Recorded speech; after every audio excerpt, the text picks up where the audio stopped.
సిరికొండ మండల కేంద్రంలోని శ్రీ లొంక రామలింగేశ్వర స్వామి ఆలయాన్ని ఆదివారం అడిషనల్ డిస్ట్రిక్ట్ జడ్జి శ్రీనివాస్ సతీ సమేతంగా ఆలయాన్ని దర్శించుకుని ప్రత్యేక పూజలు చేశారు. ముందుగా ఆలయంలో ఉన్నటువంటి కోనేరులో స్నానాన్ని ఆచరించి దేవాలయంలో ఉన్నటువంటి శివలింగాన్ని దర్శించారు. అనంతరం ప్రత్యేక పూజ నిర్వహించి మొక్కులు చెల్లించుకున్నారు.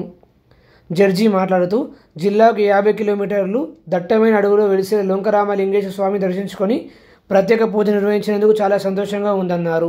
ఇక్కడికి వస్తే ఒక విభిన్న వాతావరణంలో మనసుని ఆనందాన్ని కలుగజేస్తుందని అన్నారు.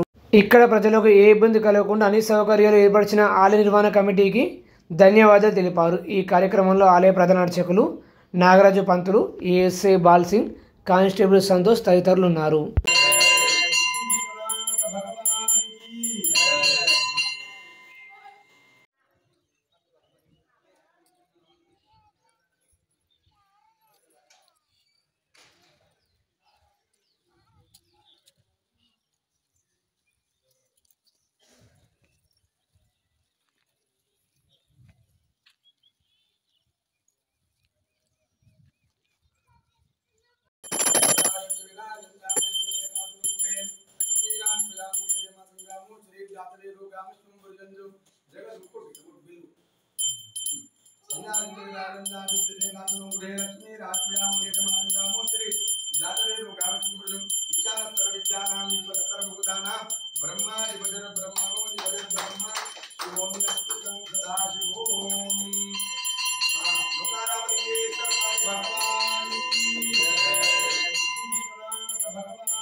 చూడు ఒకసారి